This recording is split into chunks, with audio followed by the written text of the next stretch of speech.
الحمدللہ رب العالمین والصلاة والسلام علی سید المرسلین اما بعد فاعوذ باللہ من الشیطان الرجیم بسم اللہ الرحمن الرحیم۔ لیاقت علی قادری آپ کی خدمت میں حاضر ہے۔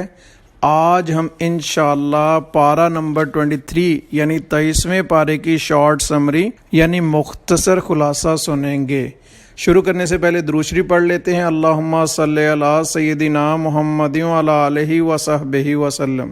اللہ سبحانہ و تعالیٰ قرآن کریم کی عظمت بیان فرماتے ہوئے سورہ بنی اسرائیل کی آیت نمبر 82 میں فرماتا ہے، اور ہم قرآن میں وہ چیز اتارتے ہیں جو ایمان والوں کے لیے شفا اور رحمت ہے، اور اس سے ظالموں کو خسارہ ہی بڑھتا ہے۔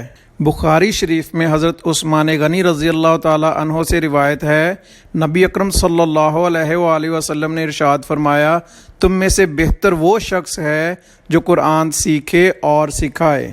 23ویں پارے کا آغاز سورہ یاسین کی آیت نمبر 22 سے ہوتا ہے۔ سورہ یاسین مکہ مکرمہ میں نازل ہوئی۔ اس میں 5 رکوع اور 83 آیات ہیں۔ 22ویں پارے کے آخر میں جس مومن کا ذکر ہے، اسی مومن مرد نے جب اپنی قوم سے رسولوں کی پیروی کرنے کا کہا تو قوم نے ان سے کہا، کیا تم ہمارے دین کے مخالف ان لوگوں کی پیروی کرنے لگے ہو اور ان کے خداؤں پر ایمان لے آئے ہو؟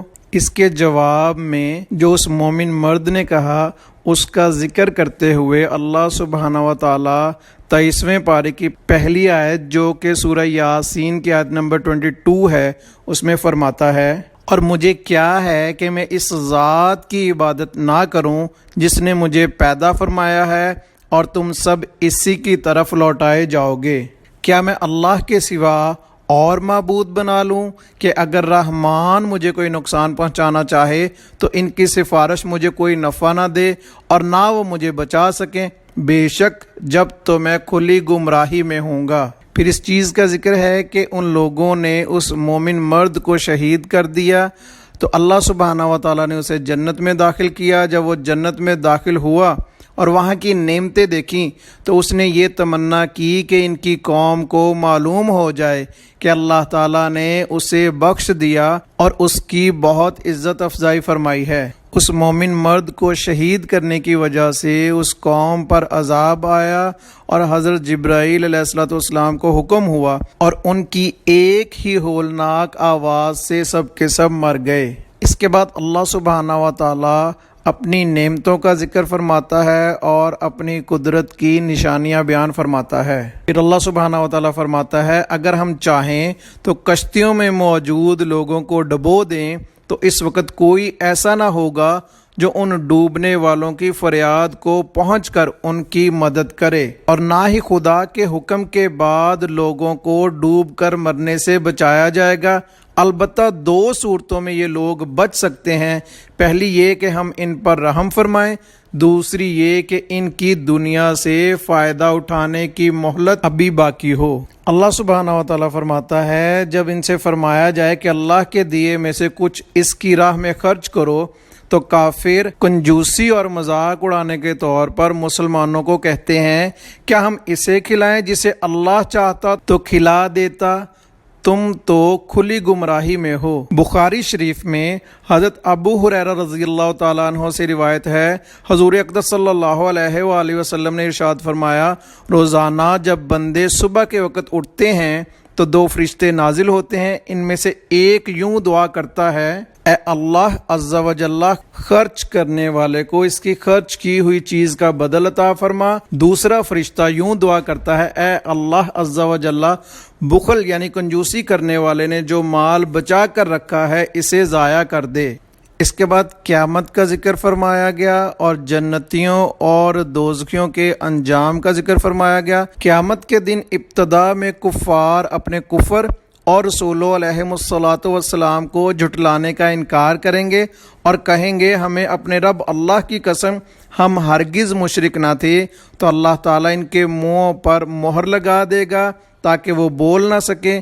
پھر ان کے دیگر اعضاء بول اٹھیں گے اور جو کچھ ان سے صادر ہوا یعنی وہ کرتے رہے سب بیان کر دیں گے، تاکہ انہیں معلوم ہو جائے کہ وہ اعضاء جو گناہوں پر ان کے مددگار تھے وہ ان کے خلاف ہی گواہ بن گئے۔ اللہ سبحانہ و تعالیٰ فرماتا ہے اور ہم نے نبی صلی اللہ علیہ وآلہ وسلم کو شعر کہنا نہ سکھایا اور نہ وہ ان کی شان کے لائق ہے۔ اس کے بعد اپنی نعمتوں اور مشرکین کے شرک کا ذکر فرمایا۔ پھر نبی کریم صلی اللہ علیہ وآلہ وسلم کو تسلی دیتے ہوئے فرمایا تو ان کی باتیں تمہیں غمگین نہ کریں، بے شک ہم جانتے ہیں جو وہ چھپاتے ہیں اور جو ظاہر کرتے ہیں۔ پھر قیامت کے دن دوبارہ زندہ کیے جانے کی دلیل دیتے ہوئے اللہ سبحانہ و تعالیٰ فرماتا ہے اور کیا آدمی نے نہ دیکھا کہ ہم نے اسے ایک بوند سے بنایا، پھر تب ہی وہ کھلم کھلا جھگڑا کرنے والا ہے اور ہمارے لیے مثال دیتا ہے اور اپنی پیدائش کو بھول گیا، کہنے لگا ایسا کون ہے جو ہڈیوں کو زندہ کر دے جبکہ وہ بالکل گلی ہوئی ہوں؟ تم فرماؤ ان ہڈیوں کو وہ زندہ کرے گا جس نے پہلی بار انہیں بنایا اور وہ ہر پیدائش کو جاننے والا ہے۔ پھر اس درخت کا ذکر فرمایا جس کی ٹہنیاں آپس میں رگڑیں تو ان سے آگ نکلتی ہے۔ اللہ سبحانہ و تعالیٰ کی شان تو یہ ہے کہ وہ جب کسی چیز کو پیدا کرنے کا ارادہ فرماتا ہے تو اس سے فرماتا ہے ہو جا تو وہ ہو جاتی ہے۔ اللہ سبحانہ و تعالیٰ سورہ یاسین کی آخری آیت مبارکہ یعنی آیت نمبر 83 میں فرماتا ہے تو پاک ہے وہ جس کے ہاتھ میں ہر چیز کا قبضہ ہے اور اسی کی طرف تم پھیرے جاؤ گے۔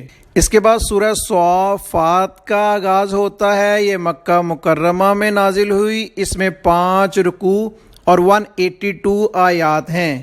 اس کا معنی ہے صفیں باندھنے والے۔ اس سورہ مبارکہ کی پہلی آیت میں صفیں باندھنے والوں کی قسم ارشاد فرمائی گئی، اس لیے اسے سورہ صافات کہتے ہیں۔ جس طرح دیگر مکی صورتوں میں اکثر بنیادی عقائد کے بیان پر زور دیا گیا ہے، اسی طرح اس صورت میں بھی توحید، وحی، نبوت، مرنے کے بعد دوبارہ زندہ کیے جانے اور اعمال کی جزا ملنے کو ثابت کیا گیا ہے۔ اس کی ابتدا میں صفیں باندھنے والوں، جھڑک کر چلانے والوں، قرآن کریم کی تلاوت کرنے والی جماعتوں کی قسم ذکر کر کے فرمایا گیا عبادت کا مستحق صرف اللہ تعالیٰ ہے جو کہ آسمانوں، زمینوں، ان کے درمیان موجود تمام چیزوں اور تمام مشرقوں کا رب ہے، اور یہ بتایا گیا کہ آسمان کو تمام سرکش جنات سے محفوظ کر دیا گیا اور اب وہ عالم بالا کے فرشتوں کی باتیں نہیں سن سکتے،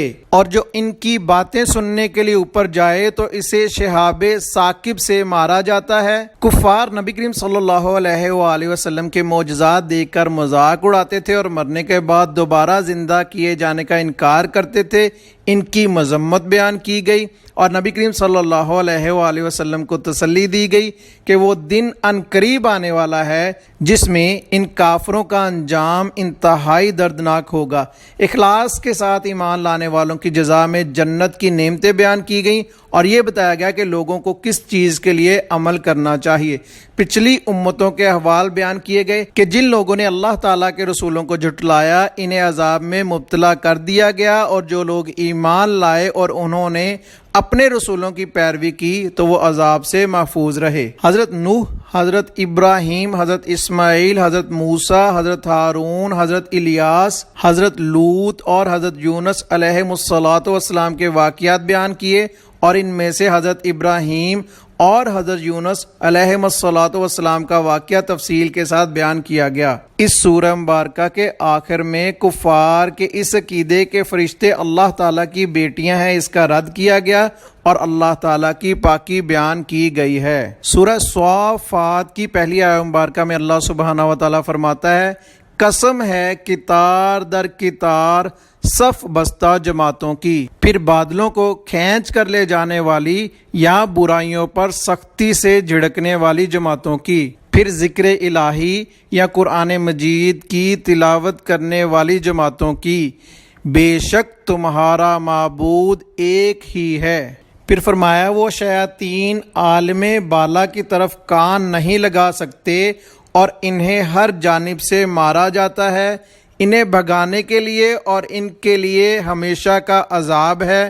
مگر جو ایک آدھ بار کوئی بات اچک کر لے چلے تو روشن انگارہ اس کے پیچھے لگ جاتا ہے۔ اس کے بعد مرنے کے بعد دوبارہ زندہ کیے جانے اور قیامت کے دن کفار سے کیے جانے والے سوالات کا ذکر ہے۔ اس کے ساتھ ہی ان کے انجام اور ان کو ملنے والے عذاب کا ذکر فرمایا۔ اس کے بعد جنتیوں کو عطا کی جانے والی نعمتوں کا ذکر ہے اور جنتیوں کے درمیان ہونے والے ایک مکالمے کا ذکر کرتے ہوئے اللہ سبحانہ و تعالیٰ فرماتا ہے، پھر جنتی آپس میں سوال کرتے ہوئے ایک دوسرے کی طرف متوجہ ہوں گے۔ ان میں سے ایک کہنے والا کہے گا، بے شک میرا ایک ساتھی تھا، مجھ سے کہا کرتا تھا، کیا تم تصدیق کرنے والوں میں سے ہو؟ کیا جب ہم مر جائیں گے اور مٹی اور ہڈیاں ہو جائیں گے تو کیا ہمیں جزا سزا دی جائے گی؟ جنتی کہے گا، کیا تم جھانک کر دیکھو گے؟ تو وہ جھانکے گا تو اس ساتھی کو بھڑکتی آگ کے درمیان میں دیکھے گا۔ وہ جنتی کہے گا، خدا کی قسم قریب تھا کہ تو ضرور مجھے ہلاک کر دیتا، اور اگر میرے رب کا احسان نہ ہوتا تو ضرور میں بھی پکڑ کر حاضر کیا جاتا۔ اس کے بعد جنتیوں کی ان خوشی اور مسرت کا اظہار کیا گیا ہے کہ جب انہیں پتہ چلے گا کہ وہ جنت میں ہمیشہ رہیں گے اور ان پر موت نہ آئے گی تو اس پر وہ خوش ہوں گے۔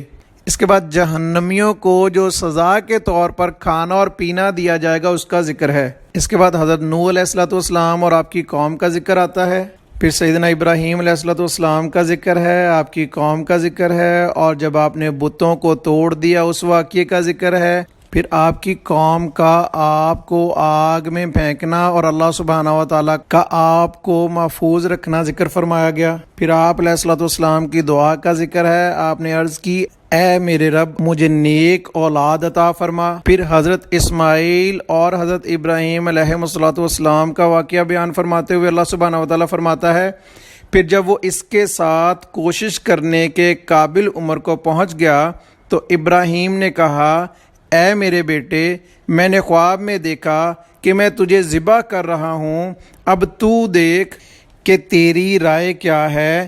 بیٹے نے کہا، اے میرے باپ، آپ وہی کریں جس کا آپ کو حکم دیا جا رہا ہے، انشاءاللہ ان قریب آپ مجھے صبر کرنے والوں میں سے پائیں گے۔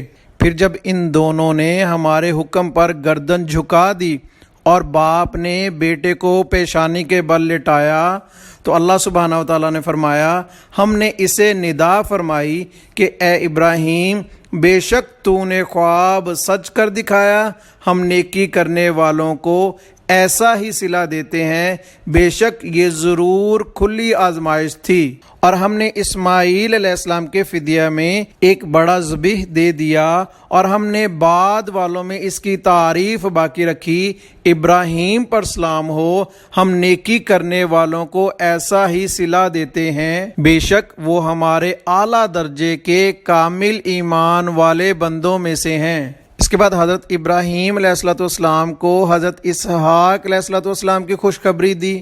پھر حضرت موسیٰ علیہ السلام اور حضرت ہارون علیہ السلام کا ذکر فرمایا۔ پھر حضرت الیاس علیہ السلام کا ذکر فرمایا جو حضرت ہارون علیہ السلام کی اولاد میں سے ہیں۔ یاد رہے 4 پیغمبر ابھی تک زندہ ہیں، 2 آسمان میں حضرت ادریس علیہ السلام اور حضرت عیسیٰ علیہ السلام، اور 2 زمین پر حضرت خضر علیہ السلام اور حضرت الیاس علیہ السلام۔ پھر حضرت الیاس علیہ السلام کا اپنی قوم کو شرک سے روکنے کا بیان ہے۔ اللہ سبحانہ و تعالیٰ فرماتا ہے، اور ہم نے بعد والوں میں اس کی تعریف باقی رکھی، الیاس پر سلام ہو، بے شک ہم نیکی کرنے والوں کو ایسا ہی صلہ دیتے ہیں۔ اس کے بعد حضرت لوط علیہ السلام اور آپ کی قوم کا ذکر فرمایا۔ پھر حضرت یونس علیہ السلام کا ذکر فرمایا۔ حضرت یونس علیہ السلام نے اپنی قوم کو عذاب آنے کی جو خبر دی تھی، جب اس میں تاخیر ہوئی تو آپ علیہ السلام اپنی قوم کے کفر و نافرمانی پر اصرار کرنے کی وجہ سے غضبناک ہو کر اللہ تعالیٰ کی اجازت کے بغیر ہی ہجرت کے ارادے سے چل دیے۔ آپ ایک بھری ہوئی کشتی پر سوار ہو گئے، جب کشتی دریا کے درمیان پہنچی تو ٹھہر گئی اور اس کے ٹھہرنے کا کوئی ظاہری سبب موجود نہ تھا۔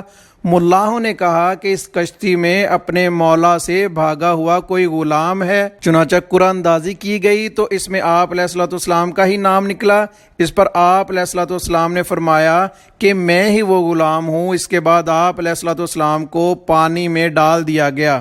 اللہ سبحانہ وتعالیٰ کے حکم سے آپ کو ایک بڑی مچھلی نے نگل لیا اور اس مچھلی کو الہام کیا کہ میں نے حضرت یونس علیہ الصلوۃ والسلام کو تیرے لیے غذا نہیں بنایا بلکہ تیرے پیٹ کو اس کے لیے قید خانہ بنایا ہے، لہٰذا تم نے نہ تو ان کی کوئی ہڈی توڑنی ہے اور نہ ہی ان کے گوشت کو کاٹنا ہے۔ پھر فرمایا کہ اگر حضرت یونس علیہ الصلوۃ والسلام ذکر الہی کی کثرت کرنے والے اور مچھلی کے پیٹ میں لا الہ الا انت سبحانک انی کنت من الظالمین پڑھنے والے نہ ہوتے تو ضرور قیامت کے دن تک اس مچھلی کے پیٹ میں رہتے۔ جب اللہ سبحانہ و تعالیٰ نے آپ کو مچھلی کے پیٹ سے نکالا تو آپ دبلے پتلے اور نازک ہو گئے تھے، جیسے بچہ پیدائش کے وقت ہوتا ہے۔ آپ علیہ الصلوۃ والسلام کے جسم کی کھال نرم ہو گئی تھی اور بدن پر کوئی بال باقی نہ رہا تھا۔ پھر اللہ سبحانہ و تعالیٰ نے وہاں کدو کا ایک پیڑ اگا دیا جو آپ کو سایہ دیتا اور مکھیوں سے محفوظ رکھتا۔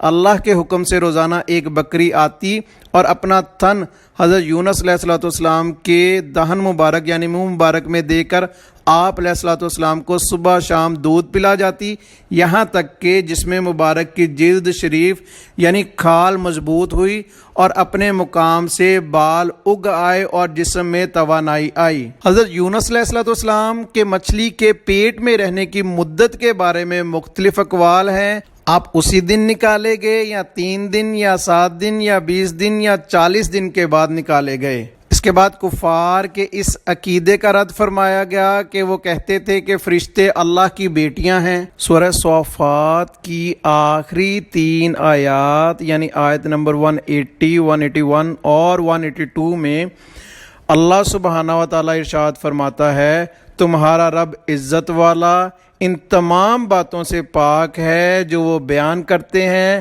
اور رسولوں پر سلام ہو، اور تمام تعریفیں اس اللہ کے لیے ہیں جو تمام جہانوں کا پالنے والا ہے۔ سورہ صافات کی آخری 3 آیات کی فضیلت کے بارے میں معجم الکبیر میں حضرت ارقم رضی اللہ تعالیٰ عنہ سے روایت ہے، حضور اقدس صلی اللہ علیہ وآلہ وسلم نے ارشاد فرمایا، جس نے ہر نماز کے بعد یہ 3 آیات 3 بار پڑھیں تو اس نے اپنا اجر کا پیمانہ بھر لیا۔ اس کے بعد سورہ صاد کا آغاز ہوتا ہے۔ یہ مکہ مکرمہ میں نازل ہوئی۔ اس میں 5 رکوع اور 88 آیات ہیں۔ اس سورت کی ابتدا میں حروف مقطعات میں سے ایک حرف صاد ذکر کیا گیا، اس مناسبت سے اسے سورہ صاد کہتے ہیں۔ اس میں مرکزی طور پر کفار سے ان کے عقائد کے بارے میں بحث کے ضمن میں اسلام کے بنیادی عقائد جیسے توحید،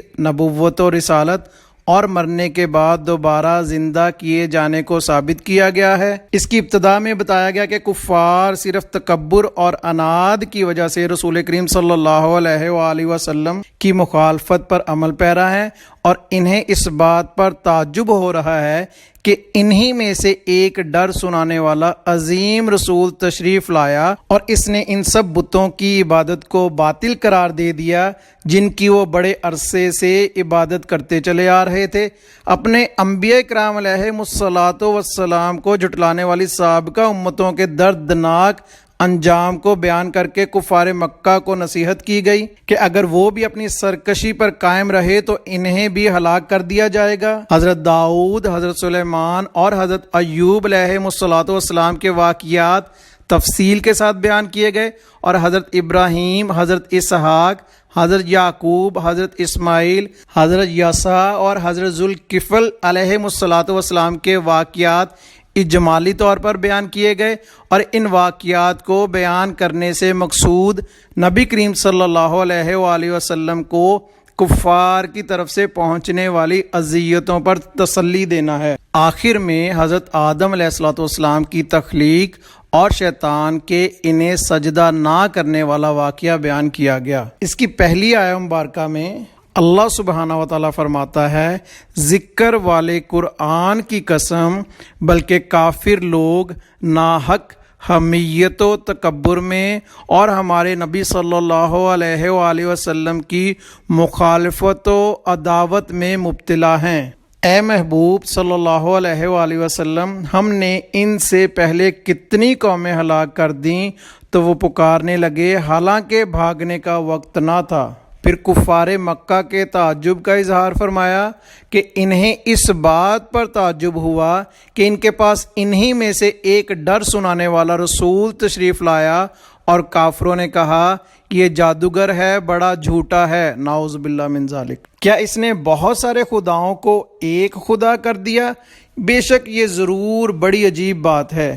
پھر ان کفار کے سرداروں کا ذکر فرمایا کہ وہ یہ کہتے ہوئے چل پڑے کہ اے لوگو، تم بھی چلے آؤ اور اپنے معبودوں پر ڈٹے رہو، بے شک اس بات میں اس کی کوئی غرض ہے، ہم نے یہ بات پچھلے دین میں بھی نہیں سنی، یہ صرف خود بنائی ہوئی جھوٹی بات ہے۔ اس کے بعد اللہ سبحانہ و تعالیٰ نے کفار کے اعتراضات اور ان کا رد فرمایا۔ پھر حضرت داؤد علیہ السلام کا ذکر فرمایا۔ پہاڑ اور پرندے سبھی آپ علیہ السلام کے فرما بردار تھے۔ حضرت عبداللہ بن عباس رضی اللہ تعالیٰ عنہ سے مروی ہے کہ جب حضرت داؤد علیہ السلام تسبیح کرتے تو پہاڑ آپ علیہ السلام کے ساتھ تسبیح کرتے اور پرندے بھی آپ علیہ السلام کے پاس جمع ہو کر تسبیح کرتے۔ پھر فرمایا ہم نے اس کی سلطنت کو مضبوط کیا اور اسے حکمت اور حق و باطل میں فرق کر دینے والا علم عطا فرمایا۔ حضرت داؤد علیہ السلام کی 99 بیویاں تھیں۔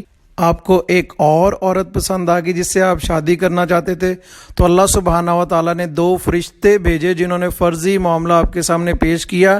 اللہ سبحانہ و تعالیٰ فرماتا ہے اور کیا تمہارے پاس ان دعوے داروں کی خبر آئی جب وہ دیوار کود کر مسجد میں آئے، انہوں نے عرض کی ہم 2 فریق ہیں، ہم میں سے ایک نے دوسرے پر زیادتی کی ہے، تو ہم میں حق کے ساتھ فیصلہ فرما دیجئے اور حق کے خلاف نہ کیجیے گا اور ہمیں سیدھی راہ بتا دیں۔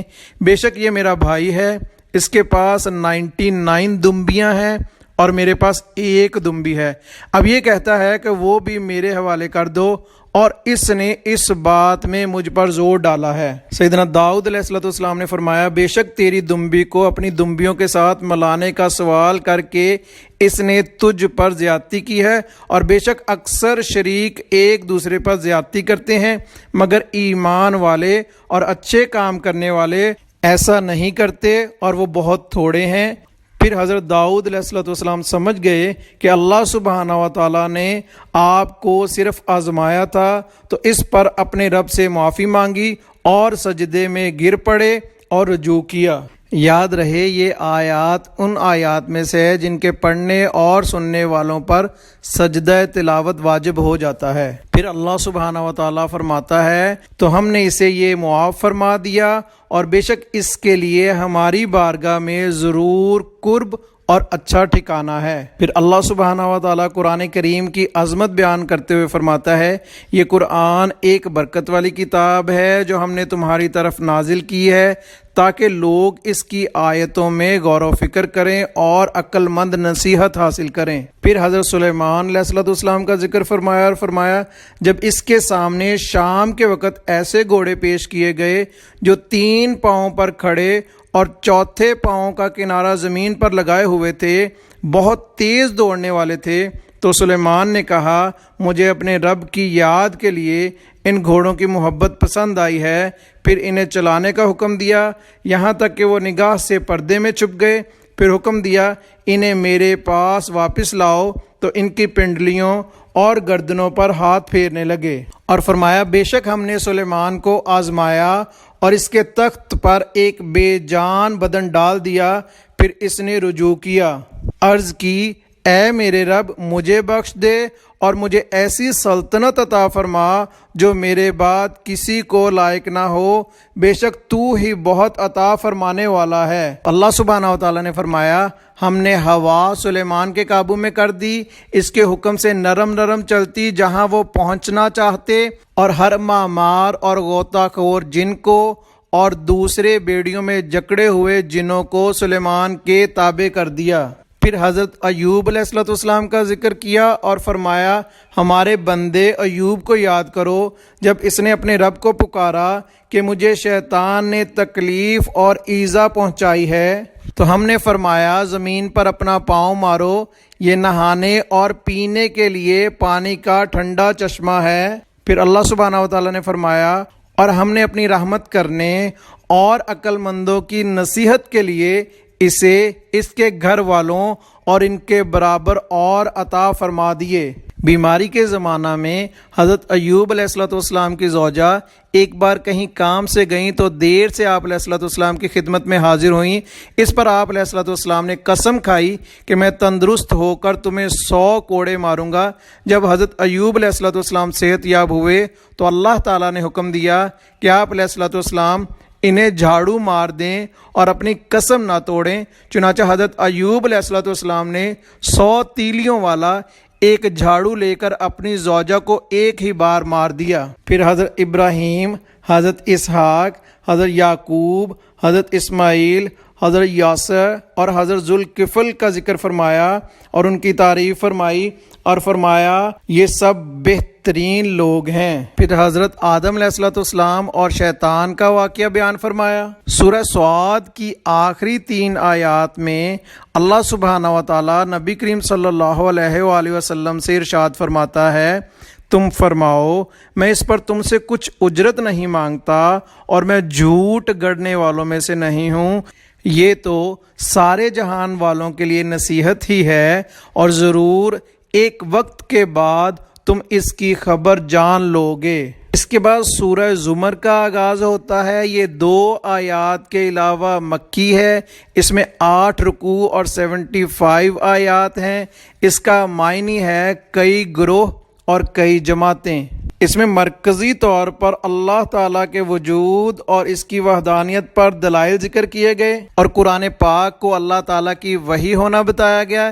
اس کی ابتدا میں اللہ تعالیٰ نے اپنے حبیب صلی اللہ علیہ وآلہ وسلم کو اخلاص کے ساتھ اللہ تعالیٰ کی عبادت اور اطاعت کرتے رہنے کا حکم دیا اور یہ بیان فرمایا کہ اللہ تعالیٰ مخلوق کی مشابہت سے پاک ہے اور مشرکین کے ان شبہات کا زائل فرمایا جن کی وجہ سے وہ بتوں کو معبود اور شفاعت کرنے والا مانتے تھے اور ان کی عبادت کو اللہ تعالیٰ کی بارگاہ میں قرب حاصل کرنے کا وسیلہ اور ذریعہ سمجھتے تھے۔ اللہ تعالیٰ کی وحدانیت پر زمین و آسمان کی تخلیق، رات اور دن کے آنے جانے، سورج اور چاند کے مسخر ہونے اور مختلف مراحل میں انسان کی تخلیق سے استدلال فرمایا گیا اور کفار کی اس عادت پر ان کی مذمت بیان کی گئی کہ جب ان پر کوئی مصیبت آتی ہے تو بتوں کی بجائے اللہ تعالیٰ کی بارگاہ میں گریہزاری کرنے لگ جاتے ہیں اور جب انہیں آسانی ملتی ہے تو اللہ تعالیٰ کو بھول جاتے ہیں۔ مسلمانوں اور کفار کے مابین فرق بیان کیا گیا کہ مسلمان دنیا اور آخرت دونوں میں سعادت مند ہوں گے اور کفار دونوں جہان میں بدبخت رہیں گے اور عذاب دیکھ کر تمنا کریں گے کہ کاش فدیہ دے کر وہ اس عذاب سے بچ جائیں۔ قرآن پاک کی عظمت و شان بیان کی گئی کہ جب مسلمان اس کی آیتیں سنتے ہیں تو اللہ تعالیٰ کے خوف سے ان کے رونگٹے کھڑے ہو جاتے ہیں اور ان کے دل نرم پڑ جاتے ہیں، جبکہ اس کے برعکس اللہ تعالیٰ کی وحدانیت کے دلائل سن کر کفار کے دل مزید سخت ہو جاتے ہیں۔ گناہ گاروں کو تسلی دی گئی کہ وہ اللہ تعالیٰ کی رحمت سے مایوس نہ ہوں، اللہ تعالیٰ بخشنے والا مہربان ہے۔ اس کے آخر میں قیامت کے احوال بیان کیے گئے اور کافروں اور مسلمانوں کی جزا بیان کی گئی۔ سورہ زمر کی پہلی آیت مبارکہ میں اللہ سبحانہ و تعالیٰ فرماتا ہے کتاب کا نازل فرمانا اس اللہ کی طرف سے ہے جو عزت والا حکمت والا ہے۔ پھر اللہ سبحانہ و تعالیٰ کے اولاد سے پاک ہونے کا بیان ہے۔ پھر اللہ سبحانہ و تعالیٰ کی قدرت کے دلائل بیان فرمائے گئے۔ پھر کفار کے بارے میں فرمایا اور جب آدمی کو کوئی تکلیف پہنچتی ہے تو اپنے رب کو اس کی طرف رجوع کرتے ہوئے پکارتا ہے، پھر جب اللہ اسے اپنے پاس سے کوئی نعمت دے دے تو وہ اس تکلیف کو بھول جاتا ہے جس کی طرف وہ پہلے پکار رہا تھا اور اللہ کے لیے شریک بنانے لگتا ہے۔ پھر فرمایا کیا وہ شخص جو سجدے اور قیام کی حالت میں رات کے اوقات فرما برداری میں گزارتا ہے، آخرت سے ڈرتا ہے اور اپنے رب کی رحمت کی امید لگا رکھتا ہے، کیا وہ نافرمانوں جیسا ہو جائے گا؟ تم فرماؤ کیا علم والے اور بے علم برابر ہیں؟ عقل والے ہی نصیحت مانتے ہیں۔ اس کے بعد کفار اور مومنین کو آخرت میں دیے جانے والے عذاب یا ثواب کا ذکر ہے۔ پھر قرآن پاک کی تعریف بیان فرمائی گئی۔ کفار اور مومن میں فرق بیان فرماتے ہوئے اللہ سبحانہ و تعالیٰ فرماتا ہے، اللہ نے ایک غلام آدمی کی مثال بیان فرمائی جس میں کئی بد اخلاق آقا شریک ہوں، اور ایک ایسا غلام مرد ہو جو خالص ایک ہی کا غلام ہو۔ کیا دونوں کا حال ایک جیسا ہے؟ سب خوبیاں اللہ کے لیے ہیں، بلکہ ان میں اکثر نہیں جانتے۔ پھر فرمایا، اے حبیب صلی اللہ علیہ وآلہ وسلم، بے شک تمہیں انتقال فرمانا ہے اور ان کو بھی مرنا ہے۔ 23ویں پارے میں موجود سورہ زمر کی آخری آیہ مبارکہ یعنی آیت نمبر 31 میں اللہ سبحانہ و تعالیٰ فرماتا ہے، پھر اے لوگو تم قیامت کے دن اپنے رب کے پاس جھگڑو گے۔ اللہ سبحانہ و تعالی ہمیں 23ویں پارے کو سمجھنے کی، اس پہ عمل کرنے کی اور آگے پہنچانے کی توفیق عطا فرمائے۔ اس میں ہونے والی غلطیوں کوتاہیوں سے درگزر فرمائے۔ آخر میں درود شریف پڑھ لیتے ہیں۔ اللہم صلی علی سیدنا محمد وعلی آلہ وصحبہ وسلم۔